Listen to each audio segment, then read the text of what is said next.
আমি তোমাদের সর্বোচ্চ প্রভু। তার লাঠি বিশাল সাপে পরিণত হল। তার হাত চাঁদের আলোর মতো উজ্জ্বল হয়ে উঠল। একজন মানুষ, যিনি একা দাঁড়িয়ে গিয়েছিলেন পৃথিবীর সবচেয়ে শক্তিশালী সাম্রাজ্যের বিরুদ্ধে। একদিকে ছিল হাজার হাজার সৈন্য, অগণিত সম্পদ, আর নিজেকে খোদা দাবি করা এক নিষ্ঠুর শাসক। আর অন্যদিকে ছিলেন শুধু একজন মানুষ, যিনি ছিলেন হযরত মুসা আলাইহিসসালাম। হাজার হাজার বছর আগে মিশরের বিশাল সাম্রাজ্য শাসন করত এক অত্যাচারী রাজা, যার নাম ছিল ফেরাউন। সে এতটাই ক্ষমতাবান ছিল যে মানুষ তাকে ভয় পেত মৃত্যুর থেকেও বেশি।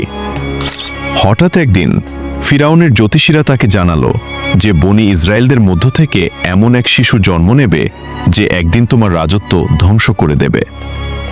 এই কথা শোনা মাত্রই ফিরাউন আতঙ্কিত হয়ে পড়ল।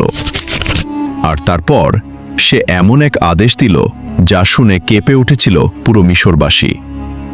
সে আদেশ করল যে বনি ইসরায়েলদের ঘরে জন্ম নেওয়া প্রতিটি ছেলে শিশুকে হত্যা করতে হবে।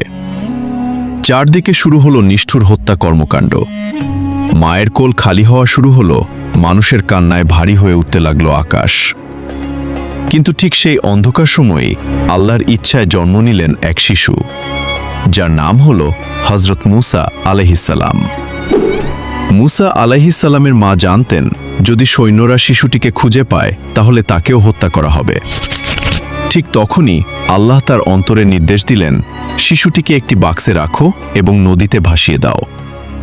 একবার ভাবুন, একজন মায়ের জন্য এর চেয়ে কঠিন মুহূর্ত আর কি হতে পারে। নিজের সন্তানকে বাঁচানোর জন্য নিজ হাতেই তাকে নদীর স্রোতে ভাসিয়ে দিলেন। নদীর ঢেউ ধীরে ধীরে সেই বাক্সটিকে নিয়ে গেল সোজা ফিরাউনের প্রাসাদের কাছে। অবিশ্বাস্য হলেও সত্য যে ফিরাউন হাজারো শিশুকে হত্যা করেছিল, কিন্তু আল্লাহ সেই ফিরাউনের ঘরেই নিরাপদে বড় করলেন মুসা আলাইহিসসালামকে। সময় কেটে যেতে লাগল। মুসা আলাইহিসসালাম বড় হতে লাগলেন। তিনি দেখলেন কিভাবে বনি ইসরায়েলদের উপর অমানবিক অত্যাচার চলছে। হঠাৎ একদিন এক অনাকাঙ্ক্ষিত ঘটনার পর মুসা আলাইহিসসালামকে মিশর ছেড়ে পালিয়ে যেতে হলো। তিনি যেতে লাগলেন মরুভূমির পথে, এক অজানা ভবিষ্যতের দিকে।